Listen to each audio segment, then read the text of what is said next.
are watching Where Are They Now with your host, Dianne Hart. Now, here's Dianne. Good evening. Welcome to Where Are They Now? I'm your host, Dianne Hart, and I have the pleasure of interviewing a gentleman that's a flutist, a recording artist, and who performs both light jazz and classical compositions.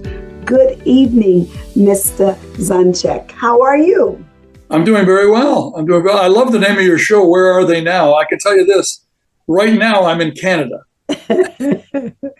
because my primary home is in Windsor, Ontario, right across from Detroit. So it's a pleasure to be on your show. Thank you. It's absolutely a pleasure for me to have you on your show. So where are you originally from? I was born here in Windsor. I'm in Windsor, Ontario today. So I was born here. And obviously my proximity to Detroit, which is right across the river, led me to, the greatest music city in the world, as far as I'm concerned. Even though I've been all over America and all over the world, Detroit is where my office has been for 30 years, where I run about 10 festivals, where I do weekly television. They think of it as a suburb of Detroit, even though it's a different country, but it's right across from Detroit. It's literally, my office is 20 minutes from my house. I live in Windsor, and it takes me 20 minutes to get to my office in downtown Detroit. So this is where I grew up, and this is where Detroit completely influenced my entire career. Let's talk a little bit about how old were you when you started playing an instrument? You must have read my bio because you said I was 8 years old when I started the guitar, and it was by default. My brother started playing guitar, and he was taking the lessons, and when he wasn't playing, I would mess around with it. And my mother said, why does the guy who's not taking the lessons play better than the guy who, and so I was the one who started taking the guitar lessons. So it started with guitar, 8 years old, and I don't think I ever looked back in terms of a plan B. I knew from that point on, in some way, shape, or form, it was going to be music. What I didn't know was that it was going to be the flute. That was a very interesting story. I'm sure it was. But before we get to that, I want to talk a little bit about your school. You attended school in Canada, and then you went on to college. Yeah, I went to University of Windsor, but that was later. I finished high school, went on the road with a rock and roll band. I come home to visit my parents. Mm-hmm.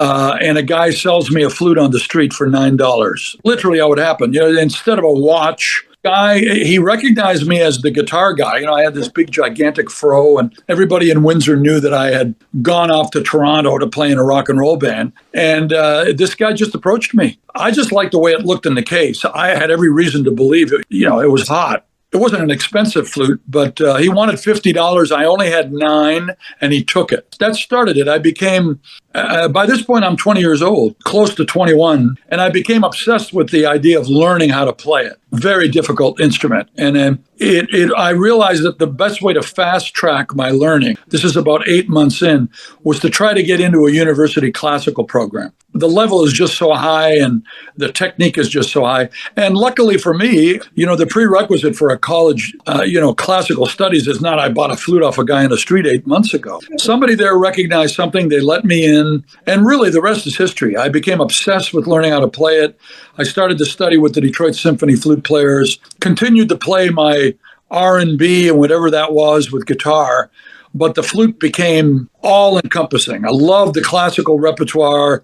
By the time I graduated, which would have been in 75, 76, I was playing a lot of gigs with the flute. And then at 1978, believe it or not, I made my first album. How did you do that? I financed it. I found a bank in downtown Windsor. It would never happen today. Mm-hmm. I was playing at a small club across the street from the bank, and I talked the manager, Mr. Parker, into loaning me $18,000 to make an album in 1978. And just to show you the difference, because nowadays you could never pull that off. And my credibility, Mr. Parker at one point, he kind of like hollers over to one of the gals working at the counter and said, Mary, come over here. He goes, do you know who this guy is? She goes, oh yeah, we go to hear him play all the time across the street. And that was all he needed to hear. And I got the $18,000 and made that first album. And everything just started to go from there. I started to study with Irvin Monroe, the principal flute player at Detroit Symphony. Mm-hmm. We not only became friends, and he continued to be my teacher,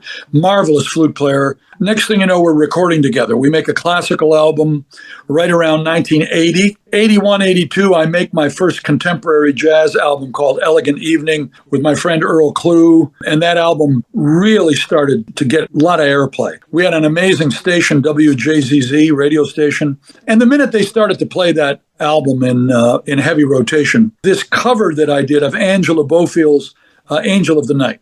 Mm-hmm. It was this arrangement I did, and it really hit a nerve. So that's around 81. Late 81, 82, the next famous story happens. This one is every bit as big as the $9 flute story. Finally get into Baker's Keyboard Lounge, this famous jazz club, and Bob James is in town playing at the Royal Oak Music Theater, and someone talks him into going to Baker's because he says, there's a flute guy in there you need to hear. And I'm in the middle of my set, and I look in these mirrors in the club. There's Bob James, and he came in, sat there, listened to the whole show. I played a lot of his songs. I loved his. Mm-hmm. On all of those early Bob James records, he had Hubert Laws on those records, arguably the greatest jazz flute player, I think, ever. And so I was playing all of these Bob James songs that Hubert played. And when I finished that set, I went over and Bob said hello. And he said, hey, of course, I'm in awe. He had already made those first great records, Feel Like Making Love, Westchester Lady had already come out. And he comes over to me after I finished my set, and he says, this spring, we're getting ready to do a West Coast tour, and then we're going to go to Japan. And then we're going to go to the Philippines, and then we're going to come back and we're going to play Carnegie Hall. Would you like to join the band? You said, of course not. Are you kidding? I'd have been happy to be the guy that went and got coffee for these guys, because all of my heroes were in that band. Right. That band, Gary King. So there's all that late 70s into early 80s, how the flute came about, and the wonderful connection with classical music. I never really studied jazz per se. I don't even consider myself a jazz musician. I consider my music jazzy, but my tastes are very eclectic. My preoccupation is the flute. I love the instrument. I put so many hours in it, and I had a very successful run with Bob, and then I recorded Romance with You, and then When Is It Real? And then it wasn't until 90. I had already been on 3 or 4 different independent labels. I'd already made about 5 records. And it was 90 when I signed with Warner Brothers, and things started to happen. I made 2 records for Warner Brothers. Then I made 3 records for Heads Up. I'm still getting away with this. That's awesome. Absolutely phenomenal. That's why you're still getting away with it. I'd like for you to tell us a little bit about who influenced you the most, do you think? Well, it was a whole group of people. When I first started the guitar, of course, if I go back to those early days, obviously everybody's life changed when they saw the Beatles on Ed Sullivan. That was, I got to be a rock star, And so there was always those phases and those influences. But certainly early on, Irvin Monroe from the Detroit Symphony would have been a major, major influence on me, where I made quantum leaps as a player. And then Bob James was just, can't even begin to tell you how lucky I was to, nobody needs a flute player. And I'm going to explain this to you. When people put bands together, they need a guitar player, they need a bass player. Nobody sits at the kitchen table going, who are we going to get to play the flute? Flute is very much a specialty instrument. Right. I was just lucky with Bob that he made those great records with Hubert, and that he just recognized something. And then later, I even influenced Bob into doing some classical music with me, and which he still does. He's 85 and he's still touring. All of those early influences, and then listening to those great musicians like Hubert Laws, getting to meet Kirk Whalum, we became big friends. We started to tour together. Earl Klugh was from Detroit. He would come into clubs all the time to hear me play. He was a big influence and a big supporter. And then there's Jeff Lorber, who now we're great buddies. We tour and record together. Then James Lloyd from Pieces of a Dream, who I just got back from Portugal with, last week. It's all of those folks. And in the middle of it all, there's me, the Serbian flute player from Canada, who really is more a classical player than anything else. For whatever reason, my music and my whole persona has always hit a huge nerve with my audience. My audience is 80% African American, and my audience is 50 to death. I have 90-year-olds that come to hear me play.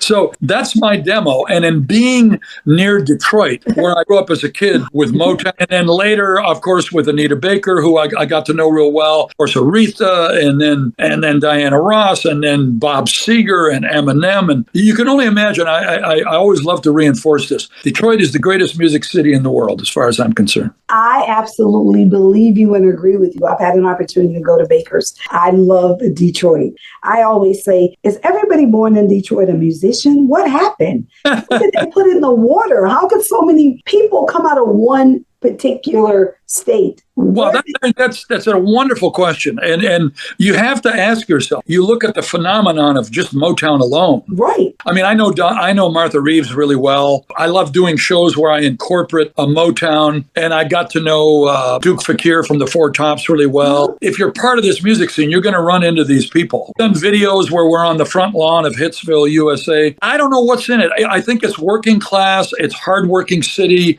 It's all these inner city. I mean, the amount of talent. I look at my band, and they're all, I got shoes older than most of my band members. And they're all, a lot of them church musicians. They're burning. When I first started the tour with Bob James and we would go out on tour and he would introduce me as a Detroiter, which I love, you always got this respect from the crowd, whether it was Carnegie Hall, the Apollo Theater. I mean, I managed to play all of those, playing an instrument that really is not mainstream. There's not a lot of us. Herbie Mann had a big career. Hubert Laws is a phenomenon. You've got a few flute players today, but for the most part, there's not a lot of us. Because that's not an easy instrument to play, for one. I would tell anyone, if you got a choice between the piano and the flute, pick the piano. And I don't care if you're 3 years old or you're a concert pianist. If you put that note down, it'll come out. On the flute, just getting a note out of that darn thing, all it is just a pipe with holes in it. You obviously recognize, how difficult it is, You make it sound sophisticated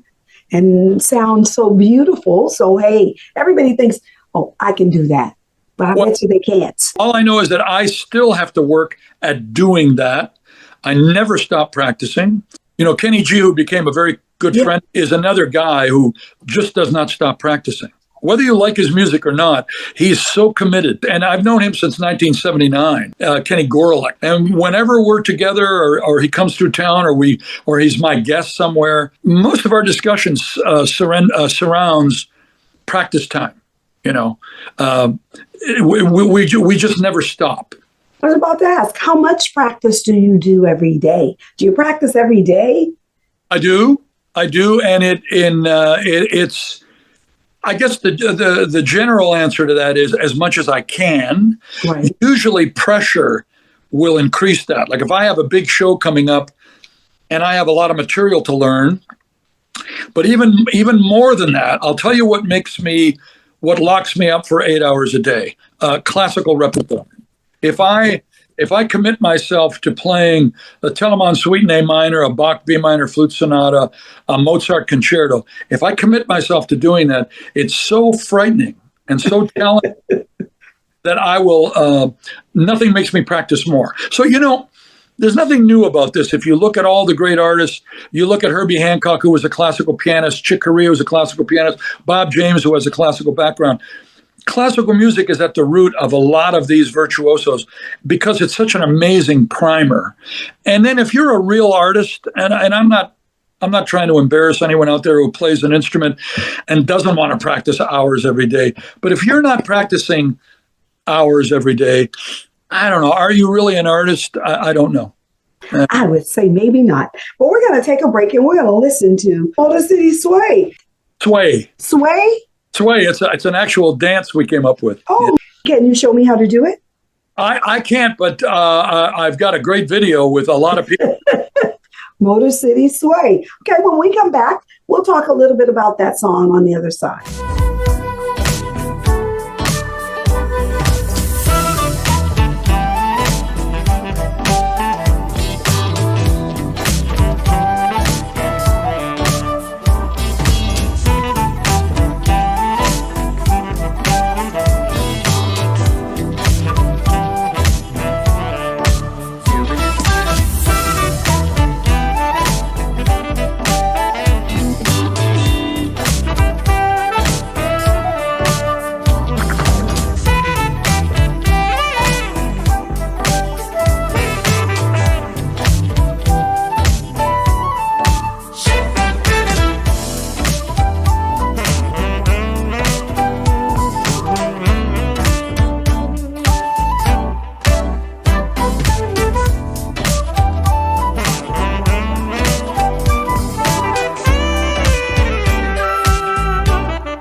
Jam. So let's talk about that song, Motor City Sway. Where'd it come from?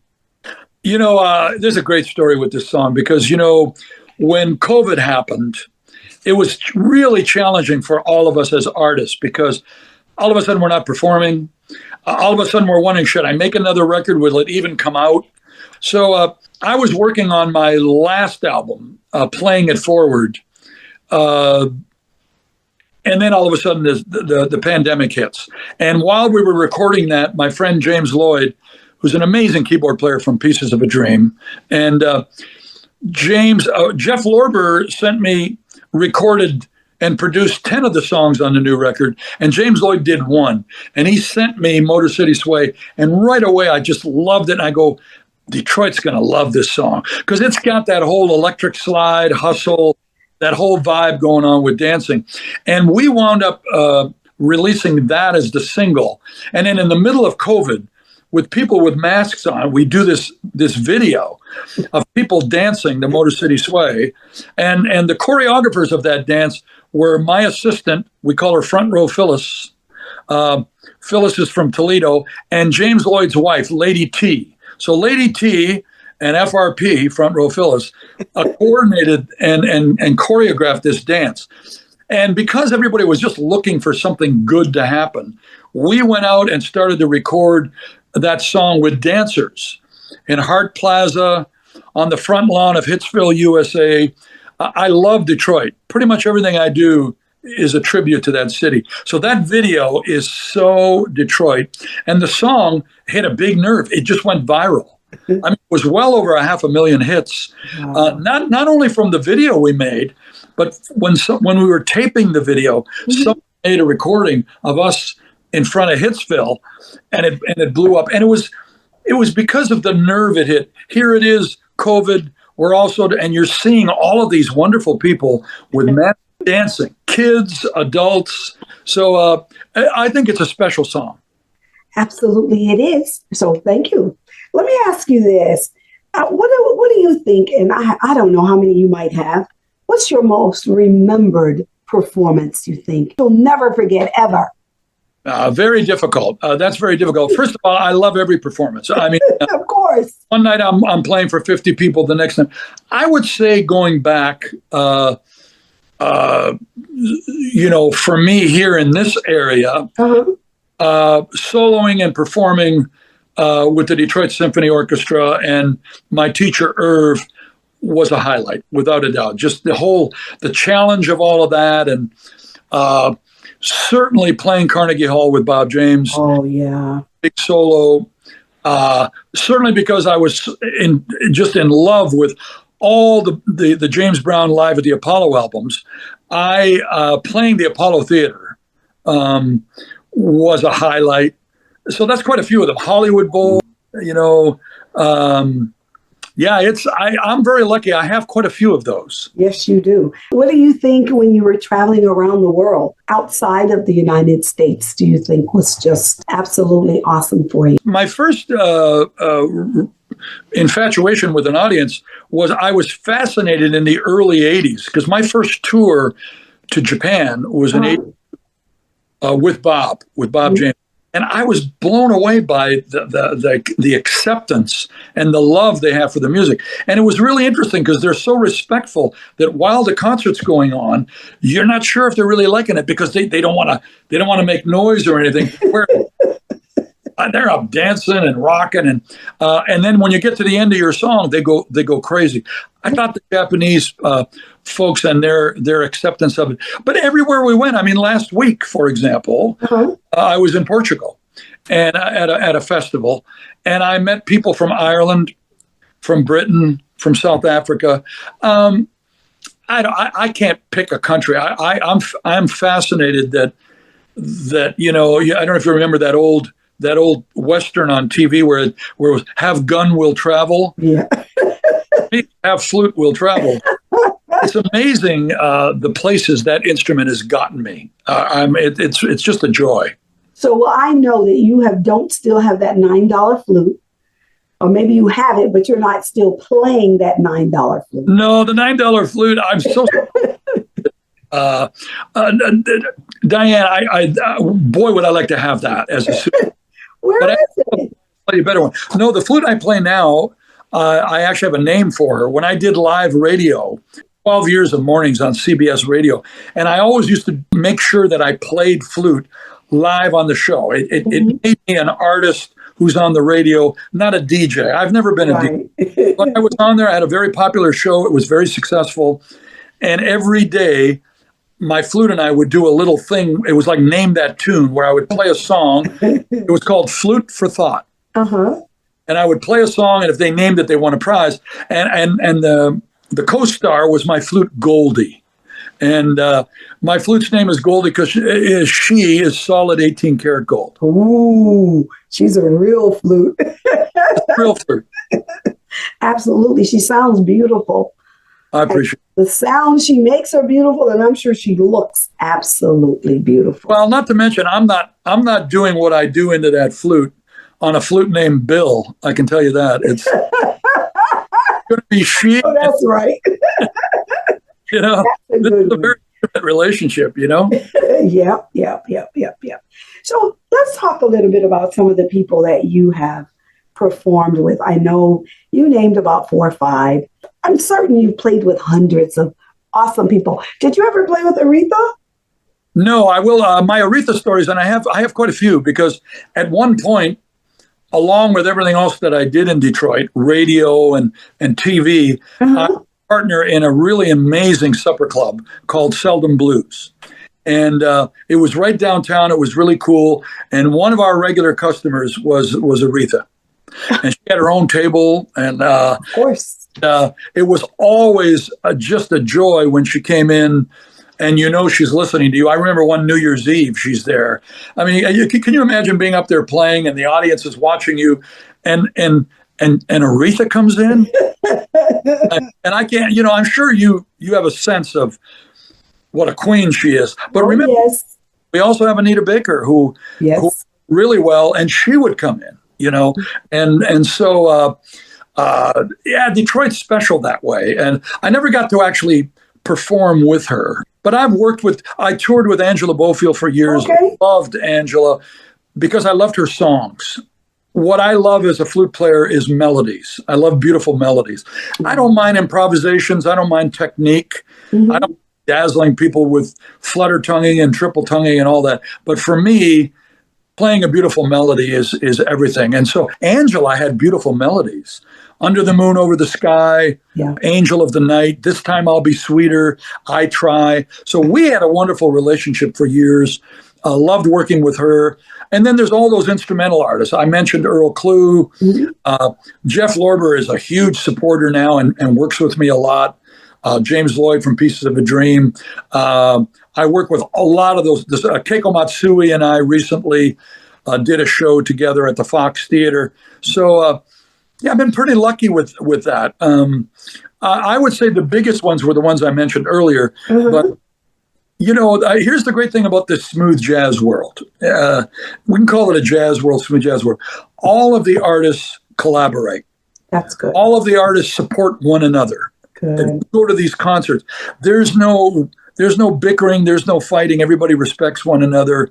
And I don't care if you're Kenny G, Right. if you're Jeff Kashawa or Kim Waters, and there's a big gap there. Kenny has 5 million records. In the end, we're all just we're all people playing instrumental music, and we all have this little feeling that we're getting away with something. Like, really? I understand needing police, cops, plumbers, electricians. Well, we need you all too. We absolutely do. Are you promoting any of your shows currently?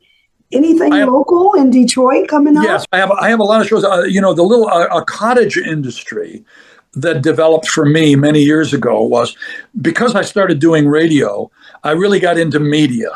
And I do a weekly show on Detroit Public TV. I did Smooth Jazz Morning Show here for years. And then I got into the artistic director business. I have 10 major festivals that I run. Wow. On the River is my biggest, and I'm getting ready first weekend in August to do the 29th year. I've been doing that for 29 years. So I do Jazz on the River. I'm getting ready to do my second year for a historically very significant festival in Idlewild, Michigan. If you know the history of Idlewild, it's quite fascinating. And so by the end of the summer, I will bring in Will Downing, I'll bring in Ohio Players, I'll bring in Spyro Gyra, I'll bring in Gerald Albright. By the end of the summer, I will have brought all of them in. So you go to my website, zonjic.com, and you'll scroll. And what's fascinating is those aren't events that I just play at. They're events that I run, that I put together. And that's been a blessing for me. I don't travel as much as I used to because I don't need to. Right. This is, and I'm half joking, this is an empire I've built here. I'm sure. Festivals, media, radio, this wonderful audience. I can't begin to tell you the audiences in Detroit and how they've embraced. Really, I'm an adopted person over there. I'm a foreigner. I got a green card. See that acceptance, Detroit. I remember I brought Al Jarreau in once, and Al was a very good friend of mine, and he played this big festival for me. Obviously, he passed away not too long after this. And I remember when he played this event, the next day he called me and he goes, "Why aren't you doing this in 10 other markets in America?" Right. And I said, "Al, I'm not going to live that long." So much work in so many hours, Right. But you cannot find more incredible free events. Jazz on the River is free. Royal Oak Live, which is coming up in June, is free. Westland Smooth Summer Nights, six-week series, is free. It's wow.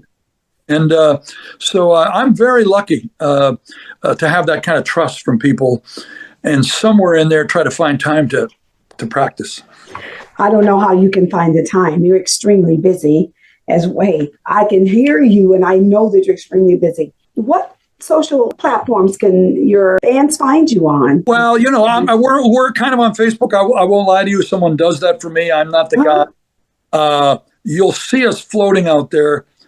But here's the reality of my audience. And I mentioned earlier my audience, 50 to dead, 80%. My audience is very 50 till dead. I know, isn't that great? I love it. Festival I play in Westland, where my oldest fan, and I cross my fingers every year. His name is Stanley. He's going to be 93. He's going to be 103 this year. So every year we wait for Stanley, but it's I know, isn't that fascinating? If you really awesome. Yeah. So my point is, my audience is so analog that digitally, as far as I can get with most of that audience, is they'll go to my website. Mm-hmm. They still want phone numbers on posters and flyers. We have a huge database, an e-blast database. But my audience, they want to call someone. They want to talk to them. They want to make sure that like right now, for example, with Idlewild, I field all the calls. And when they get me on the phone, they go, "This is Alexander?" I go, "Yeah." And I answer those calls because I don't think there's anything more powerful than that relationship with those fans. And you know that in your business. If you ain't shaking hands, you can't do that all on social networks. Right. I rely more on television commercials, radio commercials, phone numbers, posters, flyers. And yes, we have some of the digital stuff going, but with that demographic being what it is, I won't say it again, 50 to dead, it's very analog and loyal as can be. Right. Right. Yeah, I'm sure they are. Well, we're going to take another break and we're going to listen to Nightcrawler. And then when we come back, we'll talk a little bit about Nightcrawler. All right.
Welcome back to Where Are They Now? I'm your host, Dianne Hart, and tonight my guest is Mr. Alexander Zonjic. Thank you so much for being here with me. I've enjoyed every minute of it. That's a bad jam. So let's talk about Nightcrawler. Where did Nightcrawler come from? Well, Nightcrawler is a tribute. If you go back to what some people consider the heyday of this contemporary jazz thing, before there was smooth, you get into the late 70s, into the early 80s, and you start to see Bob James, Earl Klugh, Grover Washington Jr., Chuck Mangione, Ramsey Lewis. They were all making these beautiful contemporary jazz records. You still had the great jazz being played. You still had Keith Jarrett's and Chick Corea's. You had that. But you started to hear this music that was a little more accessible to an audience, a little more contemporary, in some cases even covers. Bob James's first hit was a cover of Feel Like Making Love that Roberta Flack had such a big hit. And that was his big hit. Coming out of that era, I remember Nightcrawler. It was a Bob James song. And I loved the groove. I think he was arguably so far ahead of his time. If you know much about the fact that he's been sampled so much by all these rappers, you listen to those early grooves, you can make a case that that's like hip hop before it was invented. So I loved this song. And when we were putting the new record together, Jeff Lorber, who obviously is an amazing keyboard player and also a Bob James fan, put that arrangement together. And so for me, that's a tribute to Bob, and live it kills every time. I'm sure it does. Let me ask you this. If you could give some advice to some of these up and coming young people, some are middle-aged, some are 50 to dead too, still entertaining. That's good that you stole that. It's good. It's funny. I like that.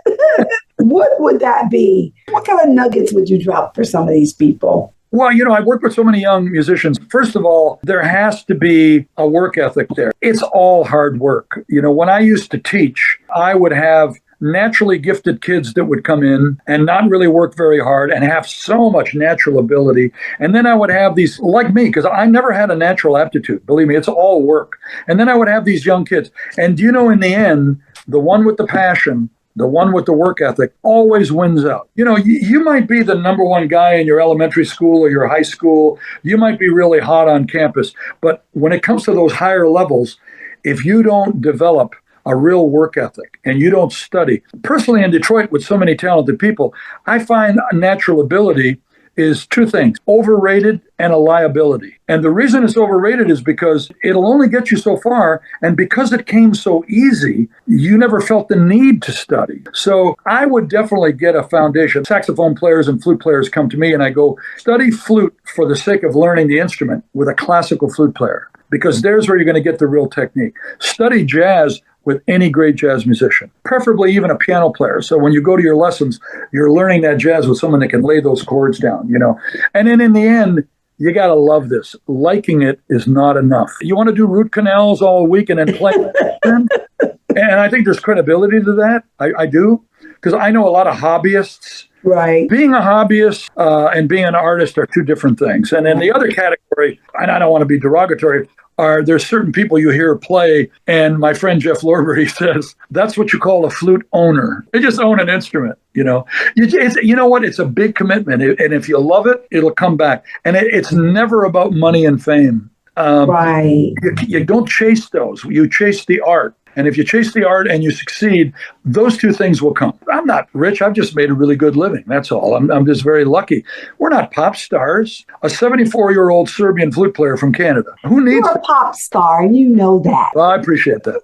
You are just a legend in your own time. So what do you think has kept you in this space all these years with all this practice and all this travel? What keeps you so true to your flute? Yeah, it's passion and love of what you do. I had no idea. I joke with a lot of people that if I wouldn't have bought that flute, that I would have been a famous rock and roll guitar player. And maybe I would have been. But the flute really did take off. I still play guitar, by the way, in my show. It's always a dream. But no, I would say without a doubt, it's the passion and the work and the love of the music. You stay motivated because of your passion and your love for what you're doing. But the other thing that's really been fun for me is becoming an artistic director, developing this relationship with these fans. It's amazing to me how much the music means to them. If you take Jazz on the River, for example, 29 years of doing a festival, and I walk out into that crowd, and it's, maybe I am a pop star, but I walk out into that crowd, and you'll see someone coming over to you with a T-shirt, with a picture of someone on the T-shirt, and they'll say to you, this is my husband. He passed away 5 years ago. We've been coming to hear you our whole lives, that kind of a thing. Or someone that says to you that, my aunt Mimi died, and we played your music during her. I mean, imagine how profound that. So, Right. tell me that wouldn't keep you going. And then, is it fun? Of course it's fun. And if you love people, my son, who's an actor, I think his business is tougher than mine. He's in the graduate program at NYU in New York. And I think he's got the same bug, only for acting instead of the flute. Just loves it. There's no plan B. I've never had a plan B. I'm not capable of doing anything else. I have one skill set. Don't ask me to change a tire. I'm sure you can do a couple of other things. Not too many. You just don't wish to do any of those. Well, that might be. I think there's some people around my house here that will say exactly what you did. He just doesn't wish to do it. Exactly. I'd also like to ask you a little bit about, you told me that you have the festivals, but are you doing any live shows yourself in any of the clubs in Detroit, like the Fox or? Yeah, we did the Fox recently with Keiko Matsui. There's a wonderful new place in Rochester, Michigan called the Roxy, where I'll be playing coming up. We just finished doing a Mother's Day show at another club called the Kaju Cafe. Last night we were at the Steinway Gallery in Commerce Township. We've got a beautiful club. It's my favorite now to play in Detroit. A real upscale. So familiar to me. It's called the Grosse Pointe Jazz Cafe. We got that coming up at the end of the month. I'm very lucky. I have a lot of work. Keeps you young and vibrant. Well, I think it does. I'm doing television. When your teeth fall out and your hair's all gone, you're going to stop doing television because you don't have any hair? That's You right. can buy you some teeth. Well, good point. Well, you can buy some hair too if you guess so.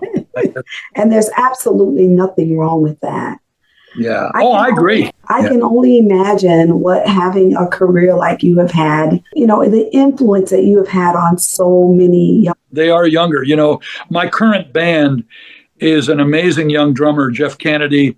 He's a church guy, and he plays with a lot of great people. Mike Harrington, my bass player. I got a new young guitar player from Belarus. He's from Russia. Incredible guitar player. Couples, Funny you said that. How about I had James Carter on the paper because I was going to ask you about him. I actually got an opportunity to see him some months back. Now, Yeah. Neighbors, I've interviewed the man. If you saw him live, you probably saw Gerard Gibbs on the keys. Okay. Yeah. Okay. Oh, James Carter it's a different kind of music than mine, but I certainly admire it. James, At the Fox, my memory serves me right. That's why I'm at a dinner club. And is there any chance it was Cliff Bell's? Does that sound familiar? that's where it was, Cliff Bell's. That is correct. Well, but Misty Love is my cousin, and T. Pablo is who I'm engaged to. Oh, yeah. Well, it's funny you bring him up. Do you know who the guy was that posted the... That, what he said that, and I forgot about it. Yes, did he something. did. He was like, I didn't know who he was. I didn't know who he was. And next thing you know, we're getting hit after hit to a show at one point during that time. Yeah. Uh-huh. So I see your connection. He plays harmonica, but yes, that's how I know about Detroit. Yeah. So I'm always in Detroit quite often. Oh, good for you. And walk right into The Last Temptation or to the Dramatics or to people who I've seen on television. Yeah. And they say hello. And I've interviewed a ton of them. So I've gotten to. Oh, that's so cool. You still run into them. I still run into Martha Reeves a lot. She's 83 years old now and still going out on tour. You can imagine. Stevie, you might run into Stevie. Run into her. If we're on the east side, like the Dirty Dog, Grosse Pointe. I have to get over. Yeah. Joe Belgrave told me last night that she was with Smokey not long ago, but over in Canada about him last night. She's putting out a movie about him. He deserves a movie. Marcus is on one of my early records. Okay. He plays on When Is It Real? And of course, again, he's more real traditional bebop jazz, but band. And that's right. She did say that. Yeah. So, but yeah, those are, boy, Detroit. It doesn't. The names don't stop. And the Carters and Ron Carter and and rock bands and Bob Seger, and because they'll start giving me all these names. I goes, well, that may be true, but these are people who are from here. They didn't move here. L.A. Those people moved there. Right. New York, they moved. These are Detroit. These are Detroiters. Many of them. Right. Yeah, it's been a phenomenal opportunity just to be able to speak to you in person. I've heard so much about you. Thomas said to me, you got to call him. You must interview him. He's a good guy. Detroit, along with all the people, there's always somebody promoting something, whether it's Joan or it's Thomas, or coming up in October, believe it or not, I'm in a play at Music Hall called One Harlem Night. Oh. It's great because it features all these really big African-American young actors. There's this flute guy in there. I did the play once before at the Fisher Theater. It was just so cool because all I do is at one point there's a nightclub scene and I walk out on that stage and I play one song and it kills everybody. And then I walk off the stage and the rest of these people are working so hard all night. And I only in Detroit would people who are producing a play like that say, hey, we got to get that Greek Serbian flute guy from Windsor. I'm very lucky. I've been adopted. I know that's right. And so have I. They treat me wonderful in Detroit. And I've been blessed that I've probably interviewed about 30 people out of Detroit. Oh, good for you. Or more. I mean, every week I'm on every Thursday. So right. For the past year. So how many Thursdays have? Well, Martha would be an interesting interview. I know. I reached out to Martha just a few weeks ago. So we're working on trying to get a... she's at an age now where I booked her last year at my Idlewild Festival. Mm-hmm. Idlewild, as you may or may not know, is this famous place in northern Michigan that's in the Green Book, where during a period of time, first place in America where African-American people could buy property.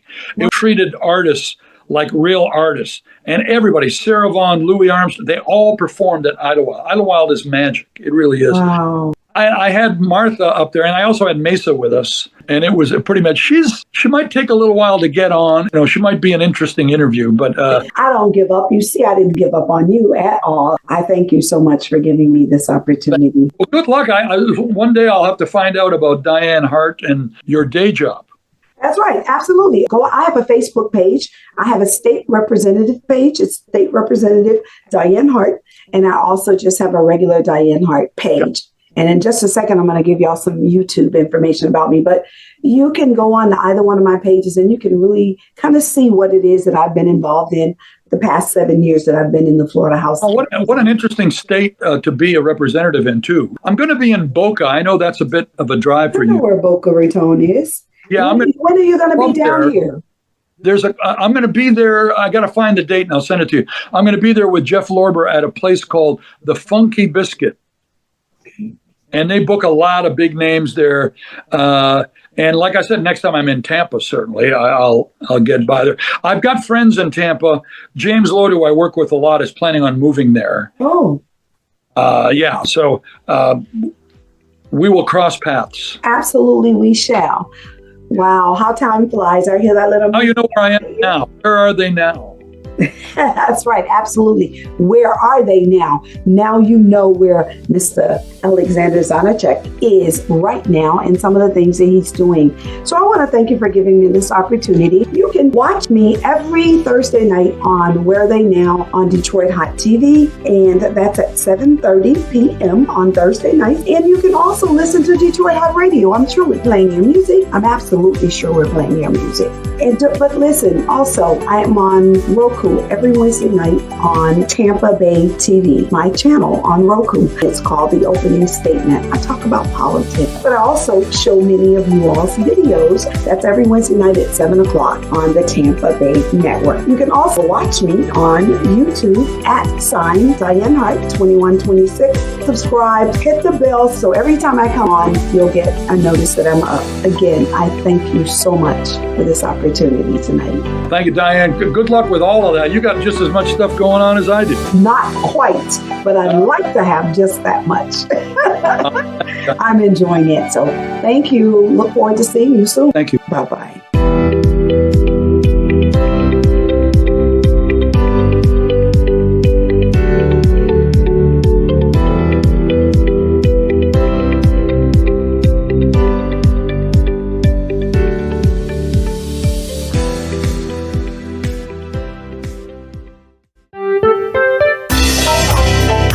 This is Dianne Hart. Be sure to catch my shows as we interview politicians and special guests on Wednesdays at 7 p.m. on The Opening Statement, the Lit TV network on Roku. Also, watch Where Are They Now as I interview entertainers of yesterday and today at 7:30 p.m. Detroit Hot TV on Facebook. Thank you.